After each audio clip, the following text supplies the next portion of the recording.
Chapter 3. The Real Estate Investment. Housing can be approached in many ways in a person's life, and each option can be adapted to a particular case of economic situation. 1. Buying a new home. 2. Long-term renting. 3. Renting for a few years and then buying. 4. Buying a used house to reform. 1. Buying a new house. Of course, a healthy economy that allows you to buy a new home or a plot of land to build a house on without having to take out a mortgage, or, failing that, apply for an amount that still allows us to save once the fees are paid, would be the ideal situation. In this case, there is no room for advice. Things have been done well, and the economic situation is ideal. New home without maintenance costs for many years. Possibility of early repayment of the mortgage, because there is a possibility of savings. Congratulations! This is our goal. We will fight for it. 2. Long-term rent.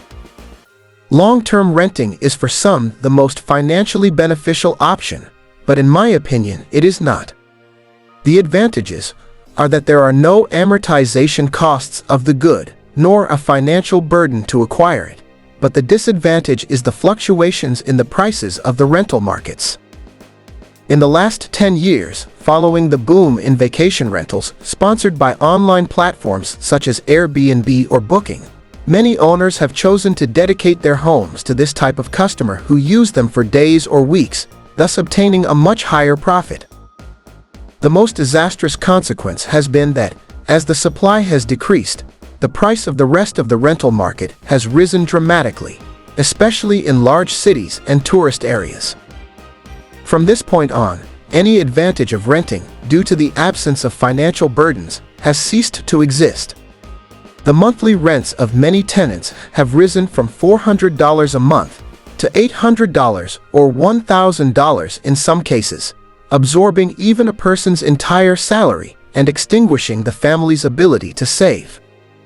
And in the absence of savings, the opportunity to move to the next level and opt for a reasonable mortgage is also far away. Therefore, these people are trapped in an evil loop. Rent devours their savings capacity. There is no way to escape the vicious circle, not even by moving house, because the whole area or autonomous community is suffering the escalation towards exorbitant prices. Therefore, unless you can get a rent quota that absorbs only half of one of the salaries in case you are a couple, or a quarter of a salary in case you are a single person, this option goes to the last place because it is the one we are least interested in. 3. Rent for a few years and then buy. This option is recommended for young people without children. The typical example is newly formed couples who decide to move in together. The main advantage of this option is that it is easily reversible. There is no more painful bureaucracy from the sentimental point of view than having to put a house for sale that is mortgaged by a couple that is separating.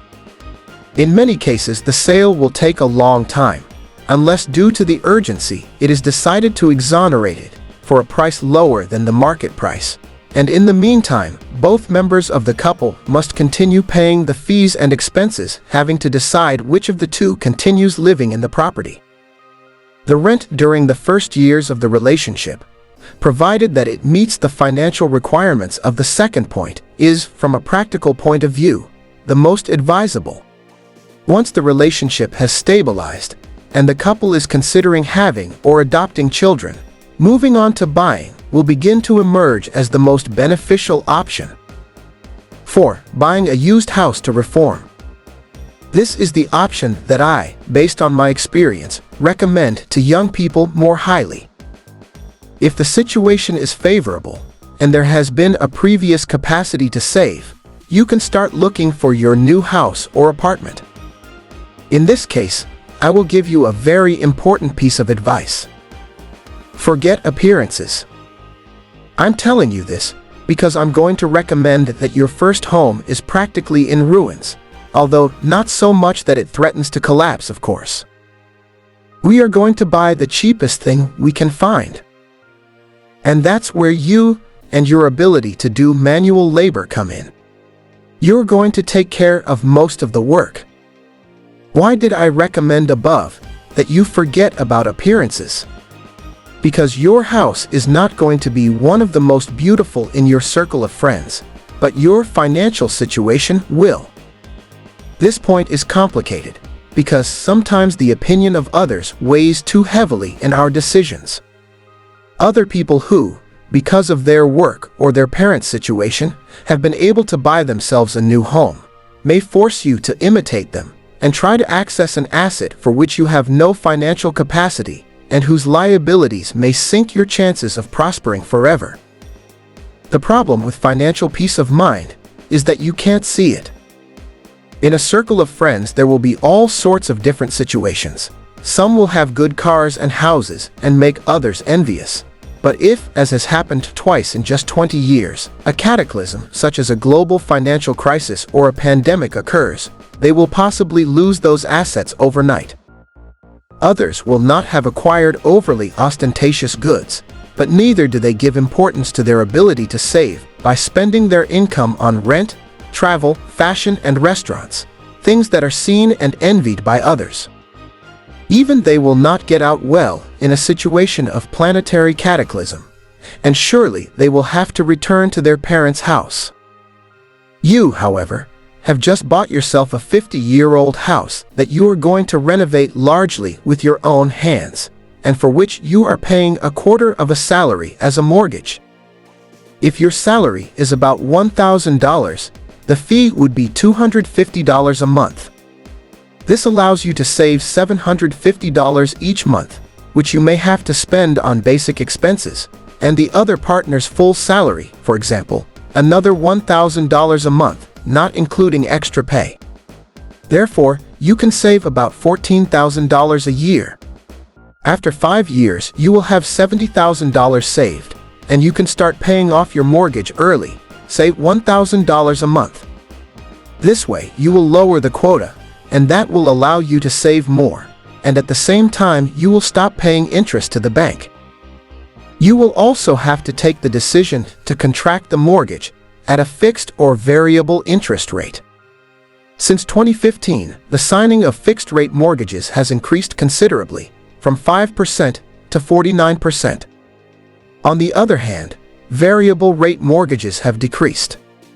In 2015, 95% were signed in this mode, while now, in full 2020, the percentage has fallen to 51%.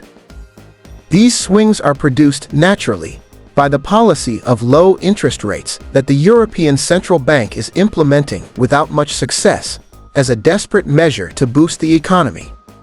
A magnificent opportunity was lost in the 2008 crisis to implement expansionary policies, which the Federal Reserve did.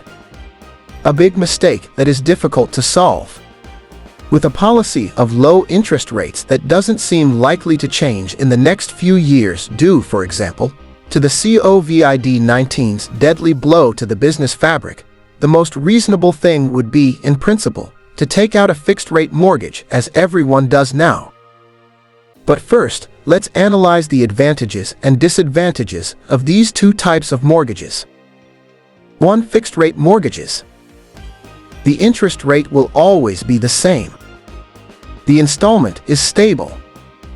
There is certainty until the end. At the beginning, it is more expensive. 2. The variable rate mortgages. The interest is subject to a reference index, Euribor in the case of the European Union, prime rate in the United States, for example. The quota is unstable. If there is a rise, it is gradual. At the beginning, it is cheaper. 3. Mixed-rate mortgages. It combines a fixed interest rate during a specific period of time. Once the term is over, the mortgage changes to variable rate, although it can also be the other way around, variable plus fixed. The fees are the same as a variable mortgage, although everything depends on whether we are in the stretch of fixed or variable rate. It is very important that you do not look only at the first year's monthly payment, when comparing mortgages from different banks. The payments of variable rate mortgages change in each period of review. And here comes one of the important points: the commission for early amortization. This unavoidable expense on a mortgage is a percentage of the money charged by a bank for making a payment outside of the stipulated payment schedule. It can be done in two ways, either by reducing the total amount we owe the bank or by shortening the term of the loan. Although the two ways may seem the same, the second option is usually more advantageous. However, we have to make a difference, since within these amortizations, we can differentiate two types: the total early amortization, which refers to when we fully pay the debt we had formalized with the bank, and the partial early amortization, which refers to when we pay a part of the mortgage, leaving an amount unpaid. With this, it seems logical that if we want to cancel the mortgage completely, we should settle almost everything, leaving a minimum, with the intention in this way of paying the least possible commissions for the total cancellation. The bad news is that banks have also realized this possibility, and to avoid it, they usually put some conditions according to which you cannot fully cancel a loan without a minimum amount that makes them profitable commission, of course. Since our goal is to get rid of the mortgage as quickly as possible, we are going to pay a lot of attention to the early repayment fees. Nowadays, there are even banks that do not charge this commission. You have to compare the different conditions of each one. In short, fixed to variable rate mortgage? You must always place yourself within the financial context, but never forget your main objective: to get rid of the mortgage immediately, to stop paying interest.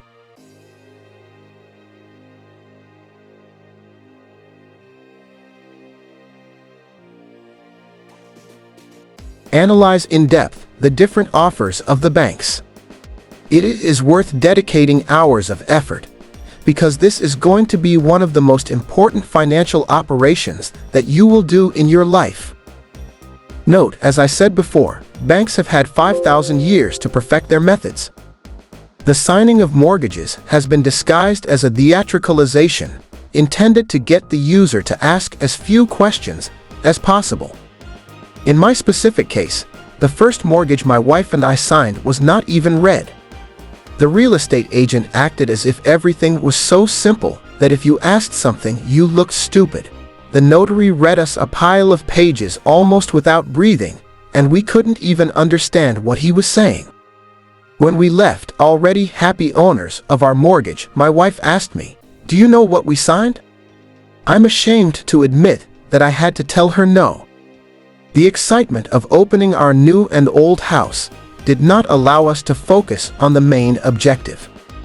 Luckily, the mortgage was only $30,000, and we managed to pay it off in about 4 years, although we discovered that it contained floor clauses, and we had to negotiate with the bank a reduction in the interest rate in exchange for hiring a pension fund. Final conclusion. If we are sure that we will be able to amortize the mortgage in less than 5 years, we will contract it variable in the bank with cheaper early amortization commissions. If we have doubts, a mixed rate, variable plus fixed. Only in case you think it is impossible to pay back the loan in 5 years, you will contract the variable mortgage.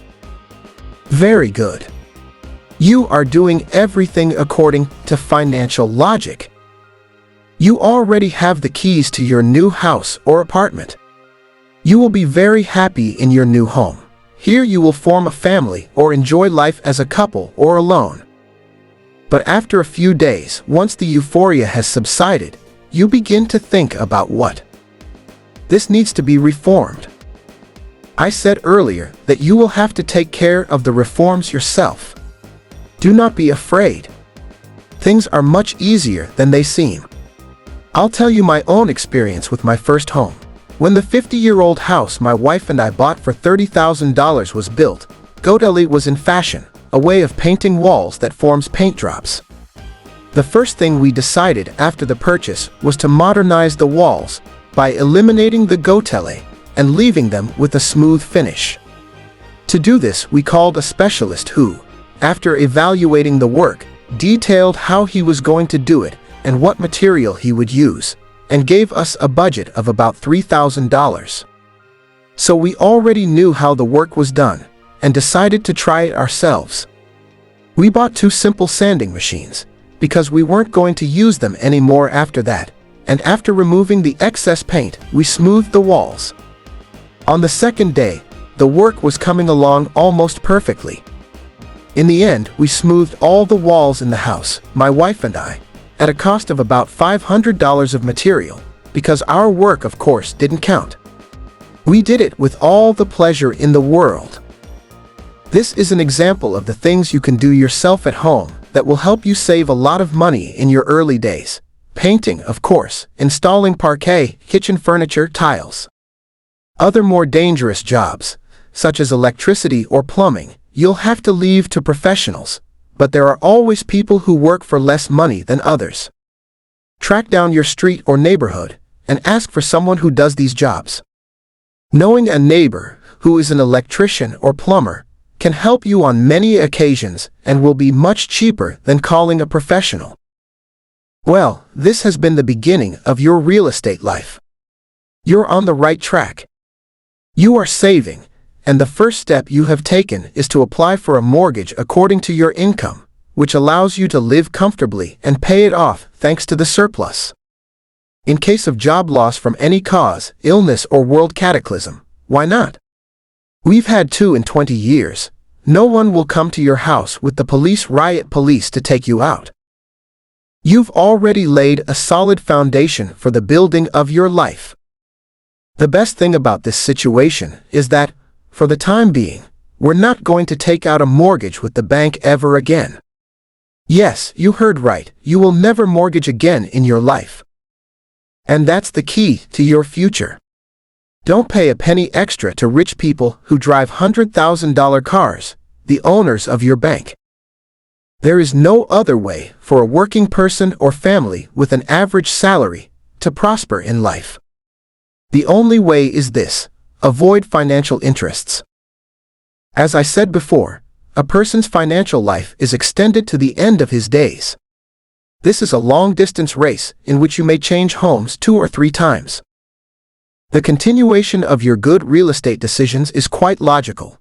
After 5 years, you will have paid for your first home, and in 5 more years, you can start looking for a more modern or recently built one, sell the current one, and pay for it in cash with the money saved. You will sell the current house, taking into account the reform that you made with the minimum possible costs, that is, much more expensive than what you bought it. As far as the favorable or unfavorable economic cycles for the real estate investment, it is very difficult for an economy of average class to take advantage of its swings. The good moments of investment usually occur in times of great uncertainty. It is during these turbulences when large fortunes with immediate liquidity or access to cheap credit acquire properties at bargain prices. An example of this is the crisis of 2008, which in Spain trapped thousands of middle-class families, who, thanks to the help of the banks and the low-interest policy of the European Central Bank that formed an immense real estate bubble, had gotten into debt by buying properties at a cost much higher than their possibilities.